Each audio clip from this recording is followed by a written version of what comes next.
साथियों नमस्कार, मैं हरिश्चंद्र बंडपाल इस वीडियो में आप सभी का स्वागत करता हूं। दोस्तों, अगर मैं आपसे कहूं कि केंद्रीय गृह मंत्री अमित शाह जी ने राहुल गांधी का बहुत बड़ा काम कर दिया है, आपको यकीन होगा क्या?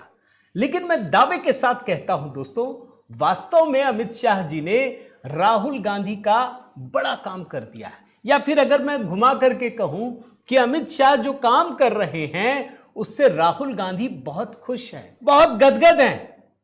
आप जानते हैं दोस्तों कि इस समय एक मिशन चल रहा है और वो मिशन क्या है? लोकसभा में 2/3 बहुमत पाने का। भाई, प्रधानमंत्री मोदी की एक इच्छा है कि नारी शक्ति वंदन अधिनियम पास होना है, डिलिमिटेशन का जो बिल है वो आगे बढ़ाना है।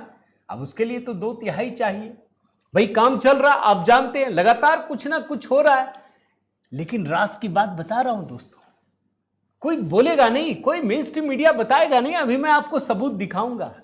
राहुल गांधी भी उतने ही खुश हैं जितने भारतीय जनता पार्टी एनडीए के लोग खुश हैं, उतना ही खुश राहुल गांधी हैं। अब इसके पीछे की वजह क्या है दोस्तों, यही डिकोड करने जा रहा हूं और मैं निवेदन करता हूं आखिर तक देखिएगा, तभी आपको समझ में आएगा कि यह माजरा क्या है। वो दिखता तो कुछ और है सामने, लेकिन पर्दे के पीछे की कहानी कुछ और है। आप, हो सकता है मन में सवाल उठे कि क्या कोई सेटिंग हो गई है क्या भाजपा और कांग्रेस के बीच? अब इसका जवाब भी आपको आखिर में मिलेगा दोस्तों। पहले मैं शुरू करता हूं, आपको एक तस्वीर दिखाता हूं। यह तस्वीर ध्यान से देखिए। ये जो तस्वीर है दोस्तों, ये 18 जून की बताई जा रही है। कौन है तस्वीर में? केंद्रीय गृह मंत्री अमित शाह के साथ बैठी हैं एनसीपी की अध्यक्ष सुनेत्रा पवार, यानी अजीत पवार की पत्नी, और उनका बेटा पार्थ पवार। अब आपको आश्चर्य होगा दोस्तों, सब जगह सुर्खियों में तो आ गई ये तस्वीर, लेकिन मैं जब उसके एक आध दिन बाद भी ढूंढता रहा अमित शाह जी के ट्विटर हैंडल में, मिला नहीं है। फिर मैं सुनेत्रा पवार वाले हैंडल में गया, वहां भी नहीं मिला, पार्थ पवार में भी नहीं मिला। लेकिन यह खबर तो छप गई कि भैया ये 18 जून के आसपास ये मुलाकात हुई है। अब ये मुलाकात जैसे ही हुई दोस्तों, ये जैसे ही तस्वीर बाहर आई, लोगों के कान खड़े हो गए। और सबसे ज्यादा कान किसके खड़े हुए होंगे, जरा सोचिए, किसके हुए होंगे? आप पहले मीडिया रिपोर्ट देखिए, आपको समझ में आएगा। क्या लिखा है? टीएमसी शिवसेना यूबीटी के बाद शरद पवार की एनसीपी का नंबर। जी हां, सुनेत्रा पवार के दिल्ली दौरे से अगर सबसे अधिक हड़कंप कहीं मचा है तो शरद पवार में मचा है दोस्तों। पितामह कहते हैं, मराठा राजनीति के सबसे बड़े सिपाही, आज क्या हालत है जरा देखिए। ये चर्चा होने लगी कि ये जो बगावत की आंधी है, बगावत का तूफान है, वो बारामती तक पहुंचने वाला है और अगला नंबर शरद पवार की पार्टी का होने वाला है दोस्तों। यानी टीएमसी और उसके बाद उद्धव ठाकरे, बल्कि टीएमसी से पहले आम आदमी पार्टी, और अब चौथा नंबर शरद पवार का ही होने वाला है। और ये राजनीतिक हलकों में एक बात आ गई है दोस्तों, इस मानसून सत्र में 360 जो 2/3 बहुमत है वो हो जाएगा। क्या कहानी है दोस्तों, अंदर की खिचड़ी क्या पक रही है, जरा वो भी मैं आपको बताता हूं। जो शरद पवार की पार्टी है दोस्तों, उनके पास 8 सांसद हैं। जी हां, लोकसभा में 8 सांसद, बहुत बड़ी संख्या है। ये जो ओरिजिनल एनसीपी है सुनेत्रा पवार वाली, उसके पास सिर्फ 1 सांसद है लोकसभा में, और शरद पवार की पार्टी के पास 8 सांसद हैं। अब ताजा खबर सुनिए दोस्तों, शरद पवार की पार्टी के 5 सांसद पाला बदल सकते हैं, और इन सांसदों में सुप्रिया सुले भी शामिल है। मजे की बात यह है कि 5 सांसद अलग हो जाएंगे। नहीं भैया, अब तो हमको यही चाहिए। अब यहां पर 2 तरह की कहानी आती है दोस्तों। आप जानते हैं कि लगातार ये खबरें फिजाओं में तैर रही थी कि जो शरद पवार हैं, अजीत पवार जब जीवित थे तो ये पार्टी मर्ज कर जाएगी, अजीत पवार कमान संभालेंगे। अब तो मामला पलट गया है, अब तो भैया सुनेत्रा पवार हैं। अब क्या सुप्रिया सुले को ये पसंद आएगा क्या? आप खुद सोचिए ना, ये अच्छा लगेगा? अगर ये मर्ज कर जाए और मान ले कि ठीक है सुनेत्रा पवार हेड हैं, तब तो चल जाएगा। और अगर ऐसा नहीं होता है दोस्तों, ध्यान रखिए, तो शरद पवार की पार्टी के जो 8 सांसद हैं उनमें से 5 सांसद इधर संपर्क में हैं और वो कभी भी, जी हां कभी भी, सुनेत्रा पवार की पार्टी का हिस्सा बन सकते हैं। और सुनेत्रा पवार की पार्टी में आपको बताया दोस्तों, एक लोकसभा सांसद हैं और उनके पास कोई भी मंत्री नहीं है। ये जो एनडीए की सरकार चल रही है और जितने मंत्री बने हैं उनमें एनसीपी के पास कुछ भी नहीं है, कोई हिस्सा ही नहीं है। जब बुलाया गया था, मुझे याद है 2024 में, कि आप आइए मंत्री पद की शपथ लीजिए, तो शायद राज्य मंत्री दिया गया। वो लोग भड़क गए कि नहीं नहीं हमें तो कैबिनेट चाहिए। फिर कुछ हुआ भी नहीं, कोई मंत्री भी नहीं बना। लेकिन आज अगर 5 सांसद पाला पलट करके आ जाते हैं तो इनके पास 6 लोकसभा सांसद होंगे और जो नई कैबिनेट का गठन होगा दोस्तों, उसमें एक मंत्री यहां से भी शामिल होंगे। यानी कि अगर मैं और थोड़ा सा विस्तार से कहूं दोस्तों, तो शरद पवार के पास 2 विकल्प हैं। वे या तो बहू सुनेत्रा पवार का नेतृत्व स्वीकार करें और विलय के लिए स्वीकृति दे दें, नहीं तो 5 सांसद टूट करके सुनेत्रा पवार की पार्टी में शामिल हो जाएंगे। और इसीलिए वो तस्वीर आपको दिखाई मैंने। आपको पता है इस समय क्या स्थिति है दोस्तों? मैं लोकसभा राज्यसभा दोनों की स्थिति दिखा देता हूं। कितने सांसद इनके पास हैं आज के दिन में, जब ये nationalist citizens party of India, उनके 20 सांसद हो चुके हैं। ध्यान रखिए, जब एकनाथ शिंदे के सांसदों की संख्या बढ़कर 13 हो चुकी है, उसके बाद भी ये संख्या 318 पहुंचती है। याद रखिएगा। अब अगर इधर से 5 सांसद और जुड़ेंगे तो इसकी संख्या बढ़कर 323 हो जाएगी। अब भी कमी है। अगर इनको बहुमत चाहिए तो डीएमके को भी साथ लेना पड़ेगा। हालांकि डीएमके में तोड़फोड़ संभव नहीं है, वो वैचारिक पार्टी है, उसकी विचारधारा अडिग है, वो टूटते फूटते नहीं है। वही पार्टियां टूटती हैं जिसकी विचारधारा कमजोर होती है, इस बात को आप समझ लीजिए। लेकिन ये बड़ी खबर है दोस्तों, और ये बड़ी खबर क्यों है उसको बताने के लिए मैं आपको फिर से ये तस्वीर दिखाऊं कि इस तस्वीर से क्यों डर लगता है। आखिर क्यों अमित शाह से जब सुनेत्रा पवार मिलती हैं तो इतनी बड़ी सुर्खियां बन जाती है, उसकी वजह देखिए। एक और तस्वीर दिखाता हूं, इसको देखिए। ये शुभेंदु अधिकारी और अमित शाह की तस्वीर आइकॉनिक है दोस्तों, कई बार मिल चुके हैं। अमित शाह ही गए थे शुभेंदु अधिकारी के नाम का अनाउंसमेंट करने के लिए, मुख्यमंत्री पद के लिए, आप भूले नहीं होंगे। उसके बाद लगातार मुलाकात हुई, लोगों को लगने लगा क्या होगा, ठीक है भैया मुख्यमंत्री बन गए। बाद में पता चला दोस्तों कि यह मुलाकात तो कुछ और हो रही है, यह बंगाल के लिए तो हो रही है, लेकिन बंगाल में कुछ और खेल चल रहा है। और फिर पता चला कि टीएमसी के 58 विधायक टूट चुके हैं, वो अलग हो गए।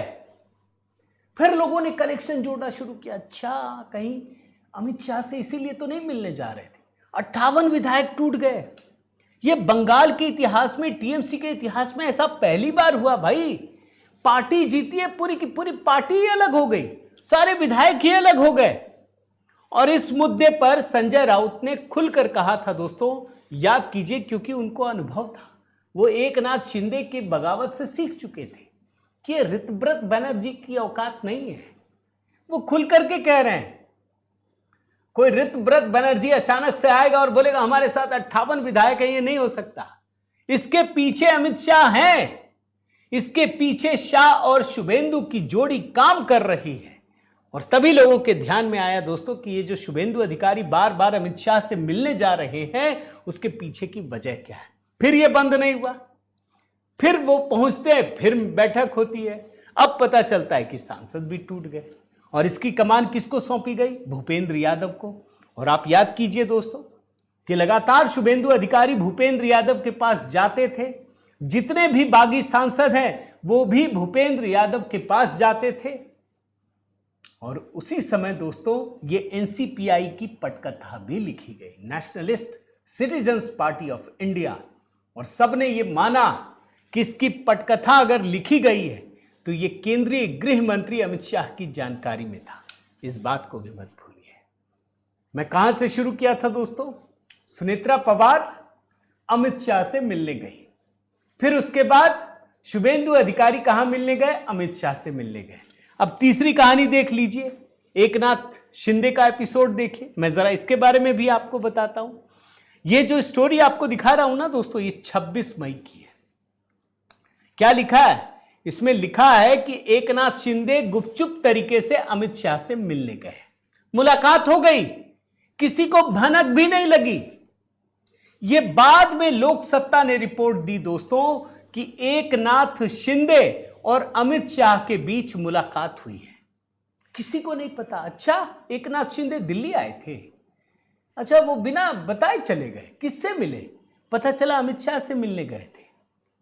अच्छा, इसकी जानकारी पहले से निकल रही थी, एकनाथ शिंदे पहले भी दिल्ली आए, वो मिलने की कोशिश कर रहे थे, लेकिन तब तक कुछ हुआ नहीं था। अब इनको पता नहीं होगा, अमित शाह जी को तो पता था ना।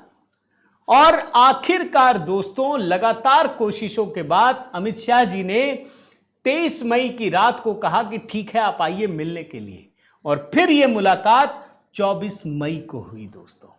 और उसके बाद के घटनाक्रम को देखिए, कब मुलाकात हुई? 24 मई को, और अगली घटना कब होती है? 7 जून को होती है दोस्तों। 7 जून को दिल्ली में एकनाथ शिंदे के साथ उद्धव ठाकरे गुट के कई सांसदों की मुलाकात होती है, और यह मुलाकात भी गोपनीय होती है। 7 जून को नई दिल्ली में एकनाथ शिंदे और उद्धव ठाकरे गुट के कई सांसदों के बीच एक गोपनीय बैठक हुई थी, और इसकी जानकारी कब मिली? 11 जून 2026 को। यानी मुलाकातों का सिलसिला चल रहा था, लेकिन खबर बाहर नहीं आ रही थी, खबर तो बाद में मिलती थी। और जैसे ही उद्धव ठाकरे को पता चला, सोचिए 7 जून को मुलाकात, 11 जून को खबर, और उद्धव ठाकरे 13 जून को अपने संसदीय दल की बैठक बुलाते हैं। वो देखना चाहते हैं भैया आएंगे सब, दिखते हैं। पता चला अधिकतर तो आए नहीं। अब उद्धव ठाकरे लग गए फोन घुमाना अपने सांसदों को। उद्धव ठाकरे कभी फोन करेंगे? वो करने लगे। कई ने तो फोन ही नहीं उठाया, कई ने कहा नहीं जी मैं तो बीमार हूं, किसी ने कहा मेरी यहां शादी है जी। आए नहीं, अधिकांश नहीं आए दोस्तों। अब इनको समझ में आया 13 जून को कि मामला तो गड़बड़ है, कुछ तो गड़बड़ है। अब अगर धुआं दिख रहा है तो कुछ तो होगा, वहां पे चिंगारी तो होगी। अब इन लोगों ने खुलकर आने का फैसला किया। 18 जून को दिल्ली में लोकसभा सांसदों की बैठक बुलाई और व्हिप जारी कर दिया, डराने के लिए कि व्हिप नहीं मानेंगे तो कार्रवाई करेंगे। अरे भाई, आपको पता नहीं है व्हिप जारी होता है लोकसभा के भीतर, विधानसभा के भीतर। अब वहां बैठक बुला लेंगे अपनी, बोलेंगे व्हिप जारी कर दिया, ऐसा नहीं होता। और तब जाकर साफ हो गया दोस्तों कि इनके जो 9 सांसद हैं उनमें से 6 पहुंचे ही नहीं, सिर्फ 3 सांसद आए। 6 सांसद कौन? संजय दीना पाटिल, संजय जाधव, संजय देशमुख, नागेश पाटिल, भाऊ साहेब बागचौरे, ओमराज निम्बालकर, ये पहुंचे ही नहीं। और इन 6 सांसदों को कारण बताओ नोटिस जारी किया गया। लेकिन उससे पहले ये 6 सांसद खेल कर चुके थे। इससे पहले ही इन लोगों ने ओम बिरला को एक चिट्ठी दे दी, और चिट्ठी देकर कहा कि हम अब जा रहे हैं एकनाथ शिंदे की पार्टी में विलय करने, हम 2/3 हो चुके हैं। हम क्यों जा रहे हैं ये भी बताया, क्योंकि उद्धव ठाकरे जो है वो राहुल गांधी से मिल गए थे, इसीलिए हम जा रहे हैं। अब यहीं से दोस्तों कहानी शुरू होती है नई, और ये कहानी ये है दोस्तों जो मैंने कहा था कि राहुल गांधी की किस्मत क्यों खुल गई है। इसका मतलब ये है दोस्तों कि देश में जितनी भी छोटी छोटी पार्टियां हैं, याद रखिए, वो धीरे धीरे खत्म हो रही हैं, कमजोर हो रही हैं, और ये सब कहीं ना कहीं मर्ज कर रही हैं। इस बात को याद रखिए। तो भाई सिर्फ भारतीय जनता पार्टी तो रहेगी नहीं दोस्तों, और कभी भी ये नहीं चाहेंगे कि सिर्फ भाजपा ही रहे, फिर तो वो तो बंगाल वाली स्थिति हो जाएगी। इसका मतलब है कि देश में 2 पार्टी सिस्टम की तरफ पूरी व्यवस्था आगे बढ़ रही है कि या तो आप भाजपा में जाएंगे या फिर कांग्रेस में जाएंगे। आप और हम भले सोच रहे हैं दोस्तों कि ये जो उद्धव ठाकरे के सांसद हैं वो शिवसेना में चले गए, वो सांसद एनसीपीआई में चले गए, ऐसा है नहीं। ये सीधे भाजपा से जुड़ाव है, इस बात को मानकर चलिए। बस ये खेल चल रहा है, इस खेल को देखिए और एंजॉय कीजिए। लेकिन ये सच बात है दोस्तों कि धीरे धीरे कांग्रेस को भी इसका फायदा मिल रहा है और मिलता भी जाएगा। अब क्षेत्रीय दल कमजोर हो रहे हैं तो किसको फायदा हो रहा है, मैं कुछ उदाहरण रख देता हूं दोस्तों। जैसे देखिए बंगाल में एक क्षेत्रीय पार्टी टीएमसी कमजोर हुई, किसको मिला फायदा? भारतीय जनता पार्टी को। आप चले आइए तेलंगाना, वहां पर टीआरएस जो बाद में बीआरएस बन गई, वो कमजोर हो गई, किसको फायदा मिला? कांग्रेस को। आप चले जाइए उड़ीसा, बीजेडी कमजोर हुई, किसको फायदा हुआ? भारतीय जनता पार्टी को। आप चले जाइए केरल, लेफ्ट खत्म हो गई, किसको फायदा मिला? कांग्रेस को मिला। यानी इसका मतलब यह है दोस्तों कि अगर क्षेत्रीय पार्टियां कमजोर होंगी तो कांग्रेस को भी फायदा होगा। और इसीलिए याद रखिए बंगाल में क्या हुआ, अभी अधीर रंजन चौधरी का एक बयान आया दोस्तों कि जितना हमको पाना था हम पा लिए, अब इससे ज्यादा क्या करेंगे? अब जब टीएमसी खत्म हो जाएगी तो फिर हमारे बढ़ने का स्कोप बढ़ जाएगा। ये खुल करके अधीर रंजन चौधरी कह रहे हैं। और अधीर रंजन चौधरी ने यह भी कहा दोस्तों कि जो भी टीएमसी को छोड़ना चाहते हैं वो आ जाइए। इस बात को इस तरीके से भी समझिए दोस्तों कि जब अभी टीएमसी में बिखराव हो रहा था तो याद करिए, चाहे सांसद हो या विधायक हो, उसमें एक मुसलमानों की भी संख्या है। अब भारतीय जनता पार्टी मुसलमान विधायक या मुसलमान सांसद नहीं रख सकती, यह वैचारिक रूप से खतरा है। और इसी से बचने के लिए इसने एक नई पार्टी ऑप्शन के तौर पे खोल दिया कि जा भैया वहां रहो, हमारे साथ नहीं आ सकते, हमारे साथ ये मुस्लिम विधायक या सांसद हम नहीं रख सकते, पूरे देश में नुकसान हो जाएगा। इस बात को याद रखिएगा। अब ये जो मुस्लिम विधायक या सांसद है वो जाएंगे कहां? वो तो कांग्रेस में ही जाएंगे ना। और ये तो राजनीति का ऐसा चलन पैदा हो गया दोस्तों कि ना मुसलमान भाजपा के पास जाना चाहता है और अब तो भाजपा भी नहीं चाहती कि ठीक है भैया नहीं आओगे तो कोई बात नहीं, आप दूर ही रहो। यही हो रहा है ना। और यहीं से आकर के दोस्तों आपको आखिर में एक रिपोर्ट दिखाता हूं। ये संजय राउत, भाई उद्धव ठाकरे की पार्टी के नेता हैं, ये बाला साहेब की विरासत वाली पार्टी के नेता हैं। यही कहते हैं ना कि बाला साहेब के पुत्र हैं उद्धव ठाकरे और हम उनकी सबसे बड़ी सेना है। ये उद्धव ठाकरे कह रहे हैं कि छोटी छोटी पार्टियों को कांग्रेस में मर्ज कर जाना चाहिए। इसका मतलब यह हुआ दोस्तों कि राजनीति में आपको आगे सस्टेन करना है तो दो ही पार्टियां रहेंगी, या तो भारतीय जनता पार्टी रहेंगी या कांग्रेस रहेगी। यही वक्त की सबसे बड़ी जरूरत है और यही साफ साफ दिख रहा है। और इसीलिए मैं कह रहा हूं कि अगर अमित शाह जी इसके पीछे हैं कि छोटी छोटी पार्टियां खत्म हो रही हैं, तो ये दरअसल राहुल गांधी अंदर ही अंदर बहुत खुश हैं। आपकी क्या राय है दोस्तों, जरूर बताइएगा कि आप क्या सोचते हैं। इस वीडियो को अधिक से अधिक लाइक कीजिएगा, शेयर कीजिएगा। अगर चैनल आपने सब्सक्राइब नहीं किया दोस्तों जरूर कीजिएगा। बहुत बहुत धन्यवाद। जय सिया राम।